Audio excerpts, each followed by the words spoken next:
بنو قریظہ۔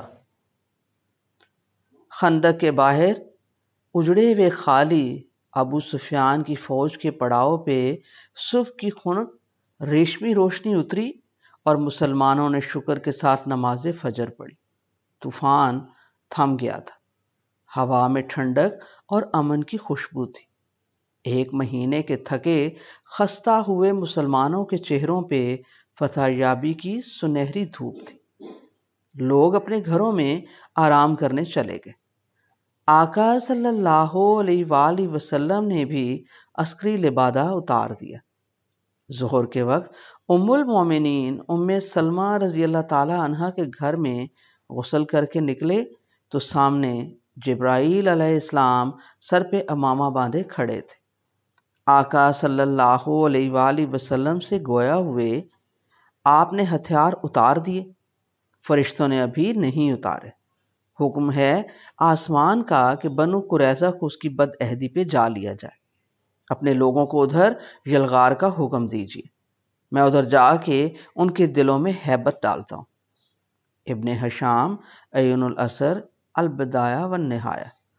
آقا صلی اللہ علیہ وآلہ وسلم نے منادی کرا دی، نماز عصر بنو قریظہ قلعوں کے باہر ادا ہو۔ ہر کوئی مسلح ہو کے ادھر پہنچے۔ جھنڈا سیدنا علی رضی اللہ تعالی عنہ کو دیا، خود بھی روانہ ہو گئے۔ ساتھ 3000 کا لشکر لیا، 30 گھوڑ سوار ہمراہ ہوئے۔ بنو قریظہ پہنچ گئے۔ ان انا کے مارے یہودیوں نے اپنے کنویں کا نام بھی انا رکھا تھا۔ وہیں کنویں کنارے ہریالی میں پڑاؤ ڈال دیا۔ بنو قریظہ کی ساری گڑھیوں اور قلعوں کو گھیر لیا۔ پہلے تو ایڈوانس پارٹی میں سیدنا علی رضی اللہ تعالی عنہ کے ساتھ پہنچے تھوڑے سے لوگوں کو دیکھ کے بنو قریظہ والے بہت اچھلے، گالیاں دیں، پتھر مارے۔ پھر جب اپنے چاروں طرف لپ کے آتے غسیلے مسلمانوں کے ہاتھوں میں برہنہ تلواریں دیکھیں تو سہم گئے۔ اپنے گھروں کے دروازے بند کر لیے، قلعوں کی منڈیروں پہ تیر انداز بٹھا دیے اور قلعوں کے اندر اپنے زرد خون سے نچڑے چہرے لیے تھر تھر کانپنے لگے۔ محاصرہ جاری رہا۔ اندر قلعہ بند یہودیوں کے پاس وافر غلہ اور راشن تھا، خرچ ہوتا گیا۔ 25 دن میں وہ بھی ختم ہو گیا۔ ان کے سردار کعب بن اسد نے اپنی قوم کے سامنے 3 تجاویز رکھی۔ پہلی یہ کہ اب اور کوئی راستہ نہیں بچا، قلعے سے نکل کر اسلام قبول کر لیتے۔ دیکھ تو تم نے لیا ہے، یہ وہی رسول برحق ہیں جن کا ذکر تورات میں ہے، عاقبت بھی بچے گی، دنیا بھی بنی رہے گی ہماری۔ اس کی قوم بولی نامنظور، اگلی تجویز بولو۔ کعب بن اسد نے کہا پھر مقابلہ کرتے ہیں، اپنے بیوی بچوں کو اپنے ہاتھوں سے مار کے مرنے مارنے کے لیے نکل پڑتے۔ اس کی قوم بولی نامنظور، بیویوں اور بچوں کے بغیر زندگی کیا زندگی ہوئی؟ تیسری تجویز کیا ہے؟ ان کا سردار بولا آج ہفتہ ہے، وہ سمجھیں گے آج ہم چھٹی مناتے، کچھ نہیں کرتے، شاید وہ غفلت میں ہوں، آج ہی کی رات ہم ان پہ شب خون مارتے، پھر جو ہو دیکھا جائے۔ اس کی قوم اندر سے ریزہ ریزہ ہو چکی تھی، انہیں کوئی بھی تجویز دل کو نہ لگی۔ اب ایک ہی راستہ رہ گیا تھا ہتھیار ڈالنے کا، مگر انہوں نے سوچا پہلے مدینے کے اپنے پرانے حلیفوں بنو اوس کے ساتھ مشاورت کر لیں۔ انہوں نے آقا صلی اللہ علیہ وآلہ وسلم کے پاس درخواست بھیجی کہ کوئی فیصلہ کرنے سے پہلے ہمیں اوس کے چنے ہوئے چند لوگوں سے ملنے کی اجازت دی جائے، خاص طور پر سیدنا ابو لبابہ رضی اللہ تعالی عنہ بن عبد المنذر، جو اوس کے سردار سعد بن معاذ رضی اللہ تعالی عنہ کے چچا زاد بھی تھے۔ آقا صلی اللہ علیہ وآلہ وسلم نے ابو لبابہ رضی اللہ تعالی عنہ کو بھیج دیا۔ بنو قریظہ کے مرد انہیں دیکھ کے تڑپتے ہوئے لپک کے مل کے رونے لگے۔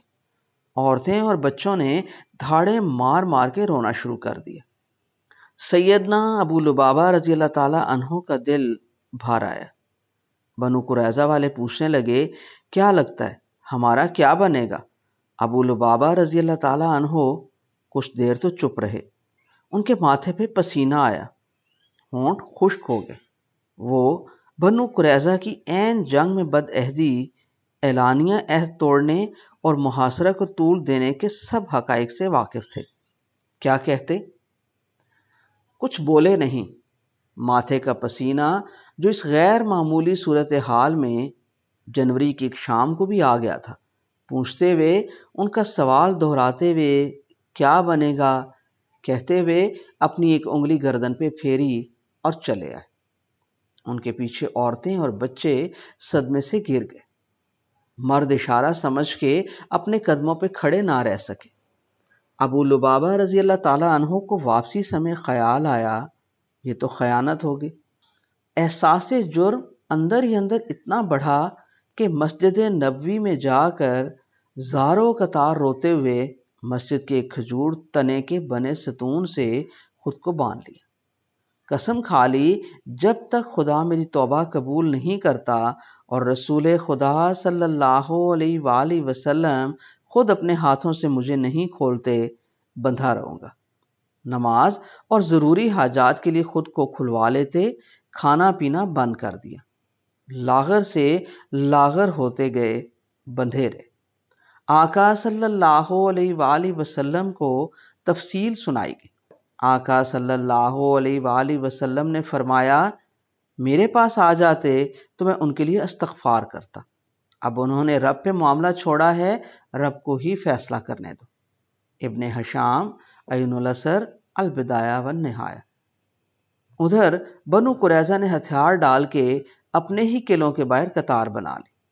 مطالبہ یہ کیا کہ ہمارا فیصلہ آقا صلی اللہ علیہ وآلہ وسلم نہ کرے، ہمارے پرانے حلیف قبیلے کا سردار سعد بن معاذ رضی اللہ تعالیٰ عنہ کرے۔ آقا صلی اللہ علیہ وآلہ وسلم نے ان کا مطالبہ تسلیم کر لیا۔ سیدنا سعد بن معاذ رضی اللہ تعالیٰ عنہ کو زخمی حالت میں طلب کیا گیا۔ ایک خچر پہ بیٹھ کے وہ آئے۔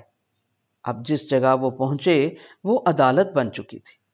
بنو قریظہ کا سردار اور اس کے رفقا اپنے مقدر کا فیصلہ سننے وہاں موجود تھے۔ فیصلہ کرنے والے منصف کی سواری آ گئے۔ آقا صلی اللہ علیہ وآلہ وسلم استقبال کے لیے خود اٹھے اور فرمایا، اپنے سردار کے احترام میں کھڑے ہو جاؤ۔ سب کھڑے ہو گئے۔ عدالت میں منصف کا احترام سکھانے کا وہ پہلا موقع تھا، ورنہ آقا صلی اللہ علیہ وآلہ وسلم کے ہوتے ہوئے مدینہ میں کسی اور کو فیصلہ کرنے کی حیثیت پہلے کبھی حاصل نہ ہوئی تھی۔ یہ سہولت بھی آقا صلی اللہ علیہ وآلہ وسلم نے مملکت کے خلاف حالت جنگ میں بغاوت کے ملزموں کی انہی کے مطالبے پہ دی تھی۔ زخمی سیدنا سعد بن معاذ رضی اللہ تعالیٰ عنہ کو لوگوں نے سواری سے اتارا۔ آقا صلی اللہ علیہ وآلہ وسلم نے فرمایا، یہ لوگ تمہارے فیصلے پہ رضامند ہوئے ہیں۔ سیدنا سعد رضی اللہ تعالیٰ عنہ نے پوچھا، کیا میرا فیصلہ ان پر نافذ ہوگا؟ یہودیوں نے کہا، جی ہاں۔ سیدنا سعد نے پھر پوچھا، اور مسلمانوں پہ بھی؟ جی ہاں، مسلمان بولے، اور ان پر بھی۔ سیدنا سعد رضی اللہ تعالیٰ عنہ کا اشارہ آقا صلی اللہ علیہ وآلہ وسلم کی طرف تھا، مگر احتراماً ادھر رخ نہ کیا۔ آقا صلی اللہ علیہ وآلہ وسلم سمجھ گئے، فرمایا، ہاں مجھ پہ بھی۔ اس کے بعد سیدنا سعد بن معاذ رضی اللہ تعالیٰ عنہ نے بنو قریظہ پہ لگے جرائم کی تفصیل معلوم کی، انہیں صفائی کا موقع دیا۔ ان کے پاس بغاوت کی کوئی ٹھوس وجہ تھی ہی نہیں۔ پھر انہی کی کتاب تورات منگوائی، عہد توڑنے اور بغاوت کی سزا کی طرف توجہ دلائی اور فیصلہ سنا دیا۔ یہودی کھڑے کھڑے گر گئے۔ ان کے پیروں نے ان کے جسم اٹھانے سے انکار کر دیا۔ فیصلہ وہی تھا، تورات کے مطابق سزائے موت، بچوں اور عورتوں کو چھوڑ کے۔ استثناء باب نمبر 20 تورات۔ آقا صلی اللہ علیہ وآلہ وسلم نے فیصلہ سن کے فرمایا، تم نے وہی فیصلہ کیا جو 7 آسمانوں پہ اللہ کا فیصلہ ہے۔ فیصلے کی تعمیل کی گئی۔ بعض کتابوں میں سزائے موت پانے والوں کی تعداد 400 لکھی گئی ہے، کچھ کتابوں میں ان کی گنتی 650 لکھی ہوئی ہے۔ کئی ان میں مسلمان ہو گئے، چھوڑ دیے گئے، کچھ کو مسلمانوں نے پناہ دے رکھی تھی وہ چھوٹ گئے۔ عورتوں اور بچوں میں سے صرف ایک عورت بنانا کو سزا ملی، جس نے ایک قلعے کی دیوار سے کنڈی پتھر کی گرا کے ایک مسلمان سیدنا خلاد بن سوید رضی اللہ تعالیٰ عنہ کی جان لی تھی۔ باقی عورتوں اور بچوں کو نجد میں لگی غلام منڈی میں بیچ کے اسی منڈی سے گھوڑے خرید لیے گئے۔ 1500 تلواریں، 2000 نیزے، 300 زرہیں اور 500 ڈھالیں جو انہوں نے لشکر قریش کو دینے کے لیے الگ چن رکھی تھیں، مسلمانوں کے ہاتھ آ گئے۔ بنو نذیر کا سردار حجی بن اخطب، جس نے انہیں عہد شکنی پہ ابھارا تھا، وہیں انہی کے ساتھ پکڑا گیا اور مارا گیا۔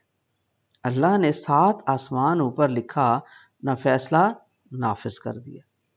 آقا صلی اللہ علیہ وآلہ وسلم کے لیے جو زمین و آسمان اور سارے عالمین کے لیے رحمت بنا کے بھیجے گئے ہیں، انہیں اس فیصلے کی زحمت نہیں دی گئی۔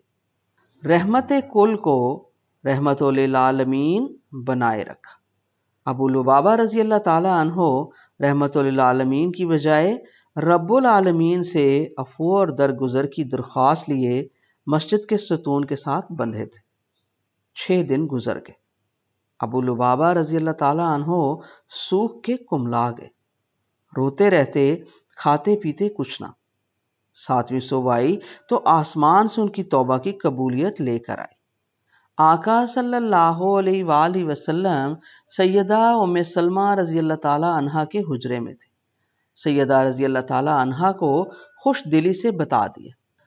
سیدہ ام سلمہ رضی اللہ تعالیٰ عنہا بھاگتی ہوئی گئیں، دروازہ کھولا اور زور سے کہا، ابو لبابہ مبارک ہو، اللہ نے تمہاری توبہ قبول فرما لی۔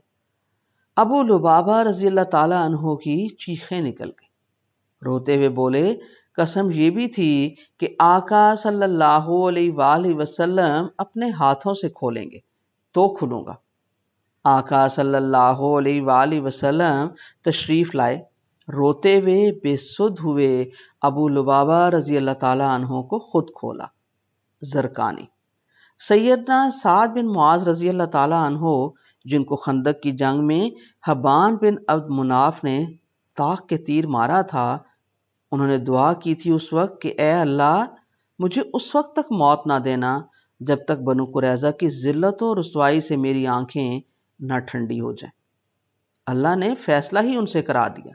مسجد نبوی اس عہد کی اسلامی سلطنت کا مرکزی سیکریٹریٹ ہی نہیں، ہسپتال بھی تھا۔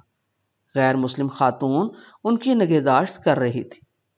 کوہنی پہ لگا زخم مندمل بھی ہونے لگا تھا، پھر ایک دن زخم کھل گیا۔ خون مسجد نبوی سے نکل کر بنی غفار کے خیموں تک گیا۔ سیدنا سعد بن معاذ رضی اللہ تعالیٰ عنہ شہید ہو گئے۔ آقا صلی اللہ علیہ وآلہ وسلم نے فرمایا، سعد بن معاذ کی موت سے اللہ کا عرش ہل گیا۔ بخاری۔ ایک انصاری نے شعر لکھا، کسی مرنے والے کی موت پہ اللہ کا عرش نہیں ہلا سوائے سعد بن ابی عمر رضی اللہ تعالیٰ عنہ کی موت کے۔ ایون العصر۔